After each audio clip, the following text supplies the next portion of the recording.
Bonjour, bonjour les amis du petit élevage FK.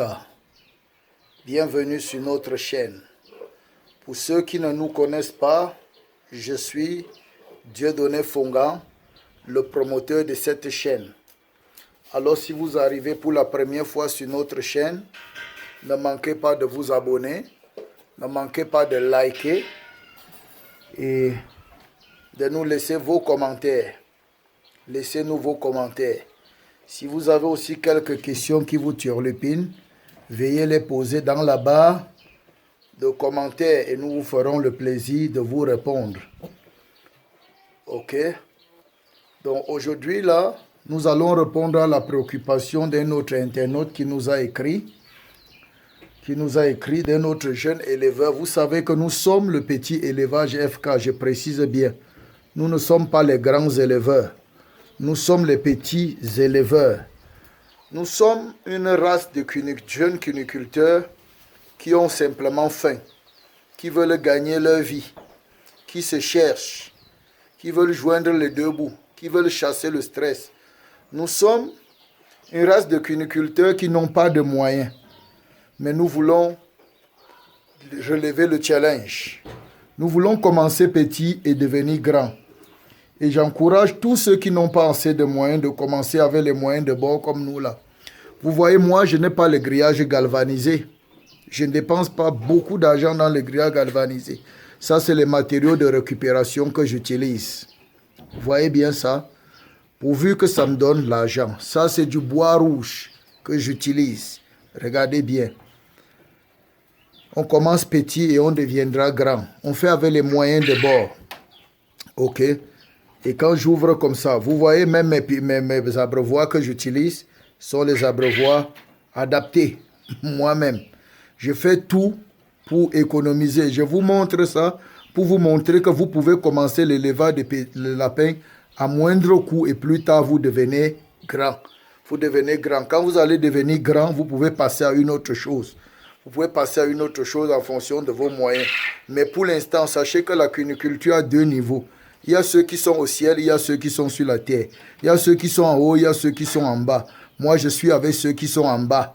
Les laissés pour compte, les démunis, les sans moyens, ceux qui ont faim, ceux qui ont les poches percées, ceux qui n'ont rien. C'est avec eux que je travaille, s'il vous plaît. Tous ceux qui sont en haut, dans les nuages, les grands, là, laissez-nous tranquilles. Nous, on a faim. Nous, on a faim.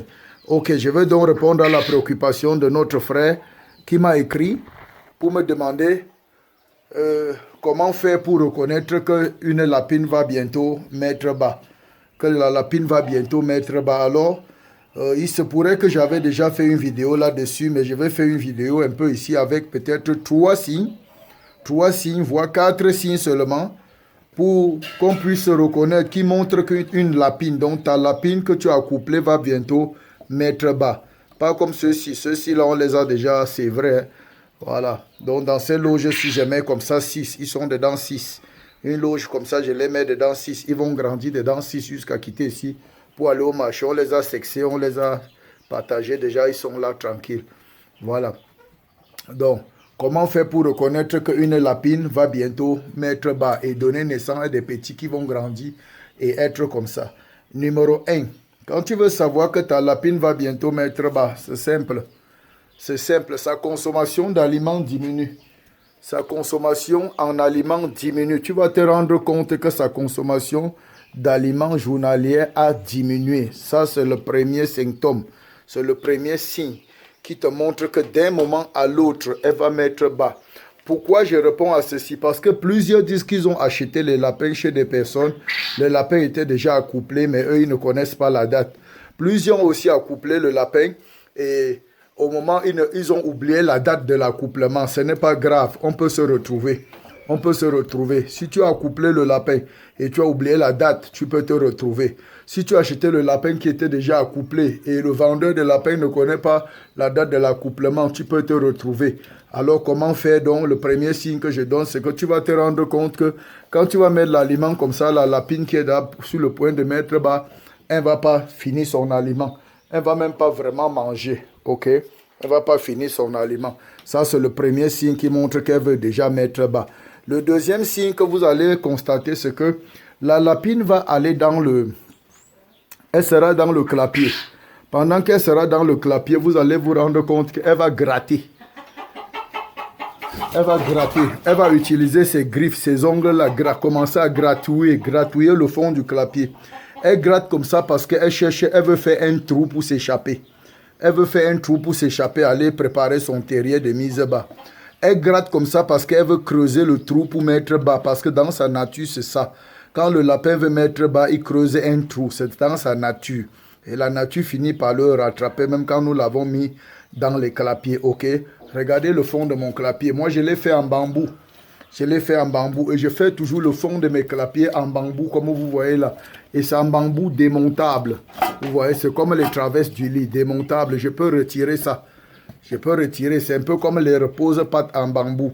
Et ils n'ont aucun problème. Ils sont à l'aise dessus. Vous voyez, voilà, ce sont mes lapins. Je fais les bords en bois. Et je fais le fond en bambou.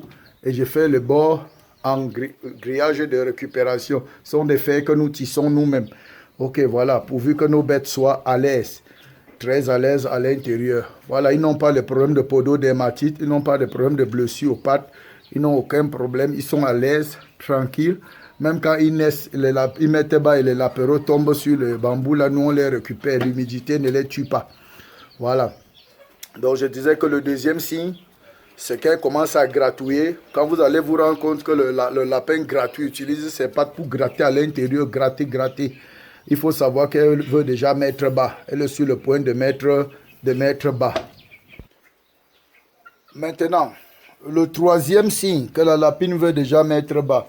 Le troisième, voire même, je vais passer même à 4 signes. Le troisième signe que la lapine veut déjà mettre bas, vous allez vous rendre compte que pour certains, parce que toutes ne vont pas faire ceci, pour certaines, elles vont arracher les poils de leur corps pour tapisser le nid, pour fabriquer le nid dans lequel elle va mettre bas. Elle va arracher les poils de son corps pour tapisser le nid dans lequel elle va mettre bas. Quand vous voyez, elle arrache les poils, et met dans la caisse, dans le nid que vous avez mis là. Voilà ce qu'elle veut déjà mettre bas. Mais ceci n'est pas trop important. Pourquoi? Parce qu'on ne connaît pas quand elle va mettre bas, on ne peut pas encore mettre le nid. Mais aussi, les poils peuvent nous servir d'indice parce que quand on va voir les poils qu'elle arrache, elle jette déjà au sol. On va savoir qu'elle veut mettre bas. On peut courir rapidement, chercher une caisse et mettre à l'intérieur. Et elle complète les poils à l'intérieur et puis elle met bas. Ok? Maintenant, le quatrième indice, et je vais même dire le dernier, je vais m'arrêter là. Le quatrième indice, pour savoir que ta lapine va bientôt mettre bas, c'est simple.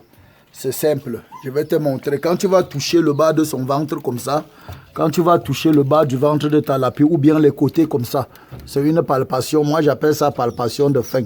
Quand tu vas mettre le ventre bas, la main doucement sur son ventre de côté, tu vas sentir les petits bouger dans tes mains. Ou sur l'autre côté, ou sur un côté gauche, ou sur le côté droit, tu vas sentir les petits bouger dans tes mains. C'est qu'elle est déjà sur le point de mettre bas. Ok? Quand tu vas sentir,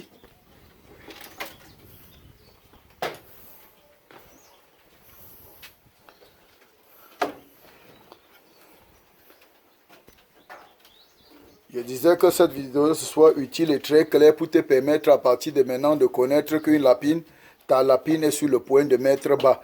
Avec ces éléments que je viens de te donner, tu pourras maintenant connaître que ta lapine est sur le point de mettre bas et de ne pas perdre tes petits.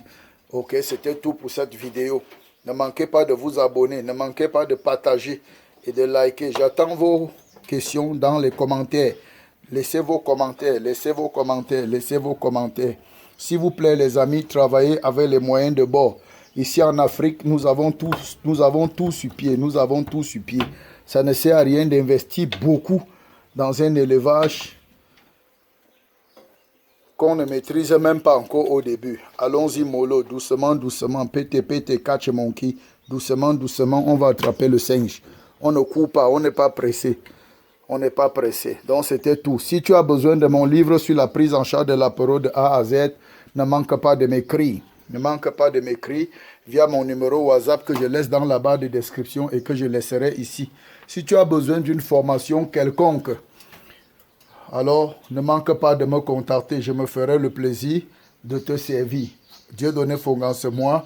Lance-toi, lance-toi, lancez-vous. Peace.